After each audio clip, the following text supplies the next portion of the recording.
झारखंड में निकाय चुनाव जल्द कराने की मांग को लेकर के भारतीय जनता पार्टी साहिबगंज स्टेशन चौक पर एक दिवसीय धरना प्रदर्शन किया। धरना प्रदर्शन का अध्यक्षता भाजपा नगर अध्यक्ष विनय चौधरी ने की। वहीं कार्यक्रम में मुख्य अतिथि के तौर पर राजमहल के पूर्व विधायक अनंत ओझा शामिल रहे।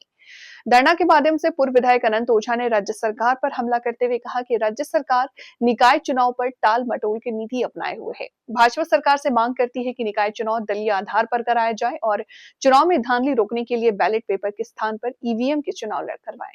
भाजपा के पूर्व विधायक अनंत ओझा ने सरकार पर निशाना साधते हुए साहिबगंज के विकास पर हो रही राजनीति पर सरकार को घेरते हुए कई आरोप लगाए।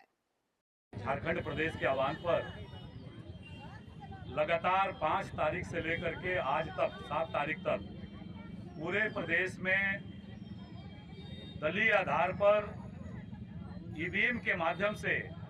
शीघ्र चुनाव कराने की मांग को लेकर के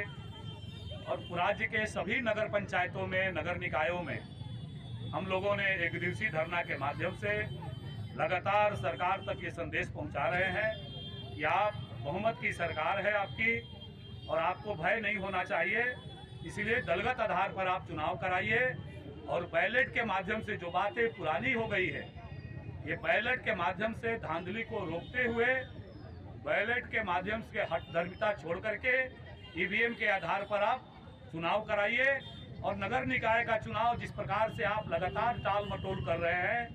लगातार हम लोग सड़क से लेकर के सदन तक आवाज उठा रहे थे, लगातार हम भारतीय जनता पार्टी इस मांग को कह रही थी कि नगर निकाय का चुनाव कराइए, शहरी क्षेत्र के जनता अपना भाग्य खुद लिखने का काम करे, लेकिन आप टाल मटोल कर रहे हैं। माननीय उच्च न्यायालय के आदेश पर अब चुनाव को राजी हुए हैं, इसलिए इसको शीघ्रतर चुनाव कराइए।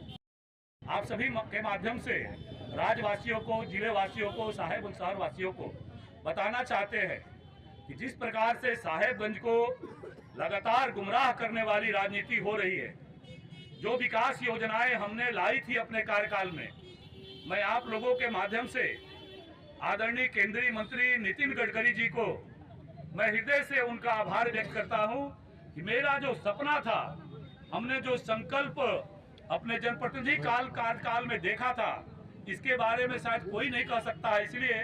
कि दूसरे दल से लेकर के या जो भी हमारे दल के भी लोग थे, मैं जब यहाँ से जनप्रतिनिधि बना था तो मैंने कहा था कि साहेबगंज से रांची तक